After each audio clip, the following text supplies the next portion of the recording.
Key Collector here, and today I was getting ready to wash the engine bay on the Grand Prix here. It's not good. As you can see, it's all oily, nasty, and since I'm trying to get it ready for a transmission swap, I'd like to clean it out while I'm at it. And so I got my power washer out, the one we've been using the whole time this channel has existed, and pulled and pulled and pulled and pulled and pulled, nothing. So I know it has fresh gas in it because I used it earlier this year, so it's got fresh 87 in it. Choked it, didn't do anything. I know the kill switch was on, still nothing. So something ain't right. So let's dig into it and see what went wrong. Alright, so the first and easiest thing to do is to obviously check for spark. So we're going to pull the spark plug out.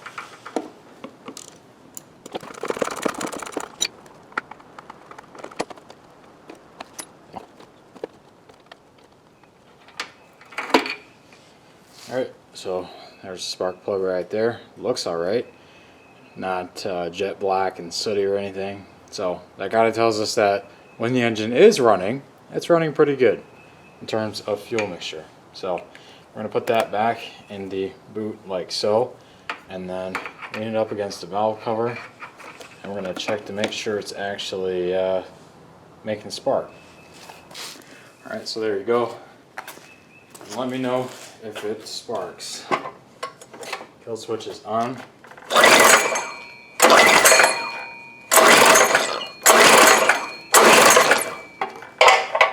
I don't know about you, but I'm not seeing spark. Interesting. Well, could be a bad spark plug. Let's pull this one out, put in a spark plug from an engine that I know does run and has good spark, and see if this one sparks.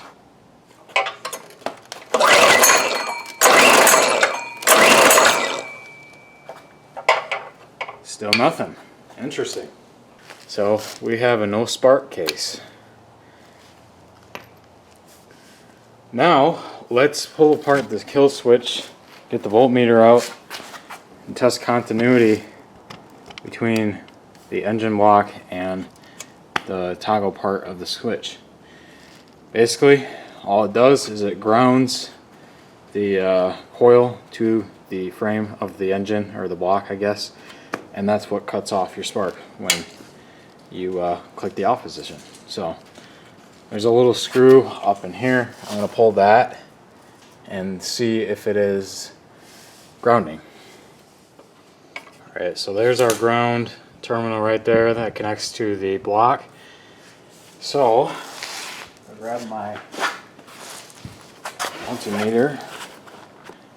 Alright, so I got my multimeter out, testing for continuity. It should play a sound when we cross these. That means that the circuit was closed. So the kill switch is on right now. We should not hear anything when we connect these together.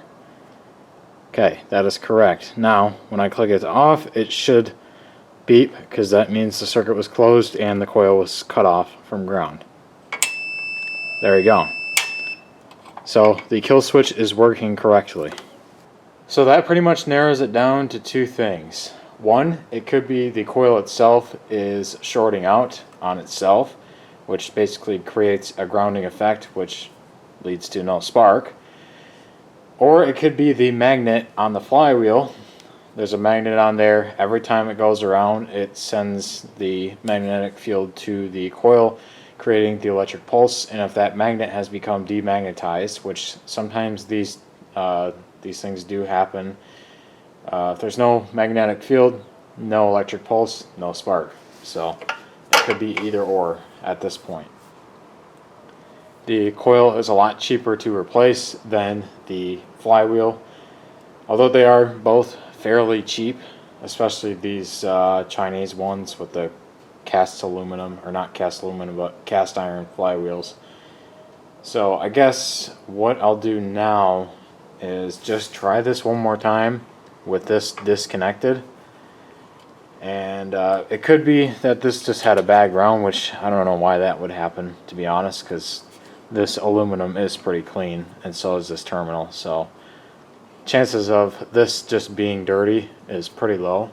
but I will check it again real quick. Just make sure that it is not just that. Alright, so yeah, we still do not have spark. So I'm going to guess it's the coil. Might not be, but we can easily pull off the flywheel and check the magnet to make sure it's attracting metal. So, oh, this does have a oil cutoff. I did not know that. I didn't think it had one, but it does. Wow, we have this cover pulled off for the most part already. So let's just check real quick. Make sure this magnet works. So that's it right there. That is the magnet for the coil, and it is still plenty magnetized to make that run right. So the magnet is good. Let's put that back on there. Make sure it grabs. That's good. And let's connect the coil back up. Oops, you can't even see that. Okay. Let's hook the coil back up real quick and see if it's just that low oil sensor, which I did check the oil and it is plenty full, nowhere near low enough to make that thing trip. You can see it. It is plenty full on the dipstick, plus I can see it inside there. So it's not low in oil, I know that. Plus I check it regularly all the time anyway, so I would have known if it was getting low and I would have topped it off. Which I honestly don't think I've ever had to do that on this, so it's nice. So with this oil sensor unplugged, it should keep an open circuit and we should get spark. If that's the problem, we should get spark. Alright, let's see if we have spark now. Well, would you look at that? We have spark now. So, for some reason, that low oil sensor thinks that there is low oil, even though there isn't. But again, if you crack this thing open, dipstick says full, and I don't know if you can see it or not. Not really. Let me pull up my light real quick. You can kind of see it, but the oil is full in this thing, like to the brim. So that's not the problem. For some reason, this low oil sensor is tripping. So I check my oil regularly, so I'm just gonna leave it unplugged. I don't really care about it. It's really for people who aren't as mechanically inclined, I guess is one way to put it. Yeah, I'm just going to leave that unplugged because I simply do not care about that. I'm just going to put it back together and we'll be able to actually use this thing now. So that's what was wrong with it. Oil level sensor, no good.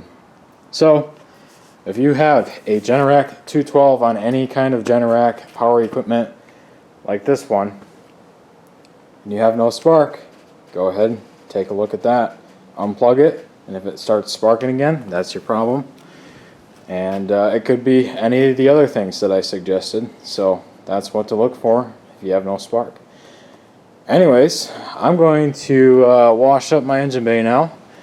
That way we can get our new transmission in there eventually. I'm not going to do it today or next weekend, or probably the weekend after that, but hopefully at least somewhat soon. I sent out some requests and I got someone sourcing me a transmission as we speak. So hopefully we can get going on it at least sooner rather than later and get this season rolling. So that's going to be it. I'll see you guys next time.